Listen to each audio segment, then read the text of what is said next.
বন্ধু, আমি যদি মারা যাই তাহলে কি তোর কষ্ট হবে না? ভালো কথা বলেছিস। তাহলে মারা যাওয়ার আগে আন্টিকে বলে যাস, মা আমি যদি মারা যাই তাহলে আমার বন্ধুদেরকে ডাল ভাতের বদলে বিরিয়ানি খাইয়ে দিও। সালা অনেকদিন হয়েছে বিরিয়ানি খাই না। আরে মজা করছি না, সত্যি সত্যি বলছি। তোর কি একটু খারাপ লাগবে না? না, একটুও খারাপ লাগবে না। তোকে তো আমার মনেই পড়বে না। ও আচ্ছা। কিরে, কি হয়েছে তোর?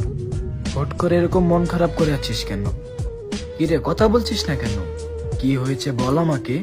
আমি আমার জীবনের কোনো মানে খুঁজে পাচ্ছি না। মনে হচ্ছে আস্তে আস্তে আমি সবকিছু হারিয়ে ফেলছি। কেরিয়ার, সম্পর্ক, শান্তি সব যেন বালির মতো হাত থেকে ফসকে যাচ্ছে। তুই কি জানিস শরৎকালে গাছ যখন তার পাতা ঝরিয়ে দেয় তখন কি সে ভাবে সে সবকিছু হারিয়ে ফেলছে? জানি না, হয়তো। গাছ আসলে কিছু হারায় না, সে শুধু তার জায়গা খালি করে যাতে বসন্তে নতুন এবং সতেজ পাতা গজাতে পারে। আমাদের লাইফটাও ঠিক তেমনই। মাঝে মধ্যে কিছু হারিয়ে যাওয়া মানে জীবন শেষ হয়ে যাওয়া নয়, বরং নতুন এবং ভালো কিছুর জন্য জায়গা তৈরি হওয়া। তাহলে বসন্ত আসতে এখনো বাকি?